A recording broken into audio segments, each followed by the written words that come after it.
I've done over 10 CRO price predictions, and every single one we managed to catch, every pump and every dump so far. And I decided to do more CRO videos again. So if you appreciate that, hit the like button, hit the subscribe button.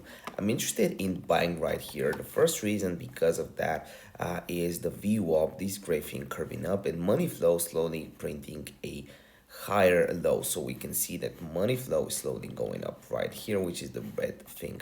So what I'm very interested to know is where were buyers in this dump. It's basically same for every dump that we've had, and we can clearly see that in this zone we had 1.55 versus 1.43, so more buyers, 920 versus 900, more buyers, 732, basically more buyers on each of these levels right here. So each of these levels has more buyers. So what I would expect price to do right now is to get a nice pump to the upside, hopefully as soon as possible, and I'll slowly DCA into more positions if we get further into this dip. So that's basically how I'll be playing CRO out. Let me know your thoughts in the comment section down below, and comment which country are you watching this video from.